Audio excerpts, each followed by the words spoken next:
Hi, thanks for watching Bible Mountain. This is the fourth lesson in a series of lessons on the third letter of John. In the first lesson, we learned that the third letter of John is a letter about how Christians should treat other Christians who are strangers and/or engaged in evangelism.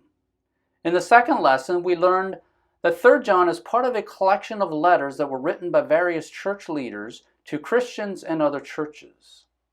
In the third lesson, we learned that 3rd John is one of the last portions of Scripture that was written. This means the instructions in 3rd John apply to our lives today. In this lesson, I'm going to talk about the geographical context of 3rd John. If we look at a map of the world, we see Europe and Africa in the middle. Off to the right or to the east, we see Asia and Australia. Off to the left or to the west, we see North and South America. If you study overall world history, you will see that the earliest civilizations in history were found in Egypt and Mesopotamia. We have solid written and archaeological evidence that places the start of those civilizations around 2500 BC. Later, between 2000 BC and 1500 BC, civilization arose in India and China. Later still, civilization arose in Greece after 1000 BC, and civilization arose in Britain after 0 BC. Eventually, civilization went to North and South America and Australia. As I said, civilization started in Egypt and Mesopotamia. That is an area of the world known as the Middle East. The events recorded in the Bible took place in the Middle East and in the area known as the Mediterranean world. The Middle East has always been an important part of the world because the Middle East is the area of the world where the continents of Europe, Asia, and Africa all come together and meet each other. The Middle East is the crossroads between those three continents. Since it is a crossroads, it is an important area of land control. As I said, the Middle East is where the events in the Bible took place, so let's take a closer look at this area. If we look at a map of the modern Middle East, we see Egypt in the lower left. Egypt is in Africa. We see Turkey in the upper left. Turkey is the gateway into Europe. Off to the right, we see Iran. Iran is the gateway over to Asia. In between those three countries, we see Israel, Lebanon, Syria, Jordan, Iraq, Kuwait, and Saudi Arabia. These are the countries of the modern Middle East. This is the area of land where the events recorded in the Old Testament took place.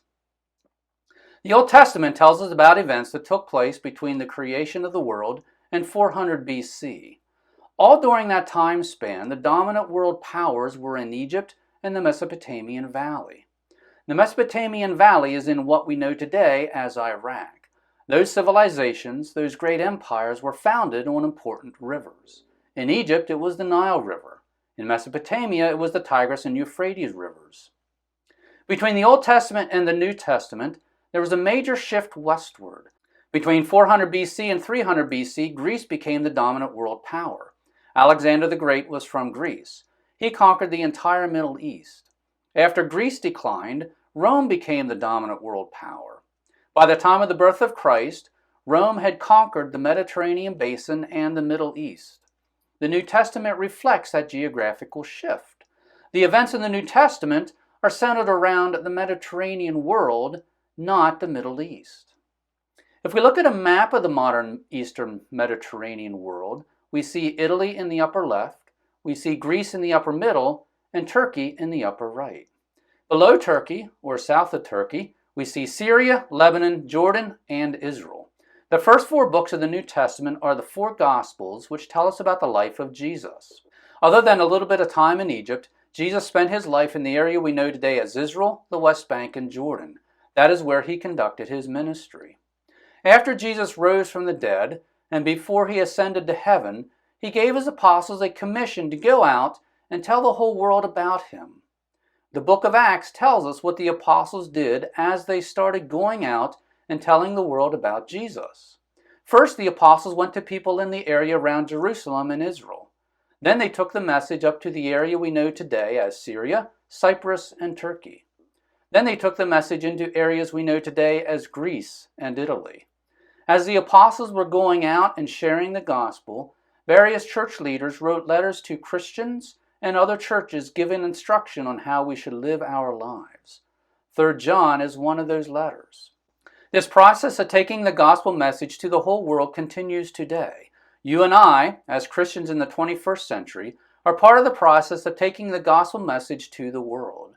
The third letter of John is one of the letters, one of the books of the Bible that was written to give us instruction on how we should conduct ourselves as humans and as Christians as we take this message to the world. We need to read, study, and learn the third letter of John because it contains instructions that Jesus expects us to know and follow. Thanks again for visiting Bible Mountain. I greatly appreciate you spending some of your valuable time watching my videos and reading my articles. In the next lesson, I will start going through 3 John verse by verse and talk about the author and recipient of 3 John.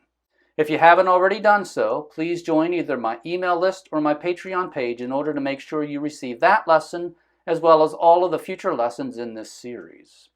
The email list is free. In order to join, go to BibleMountain.com, click on email, and that will take you to a page where you can sign up. Your email address will not be sold nor given away. Patreon is a paid subscription.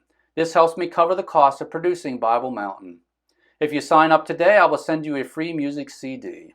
In order to join, go to BibleMountain.com, click on Patreon, and that will take you to a page where you can join. Once again, thank you for watching Bible Mountain.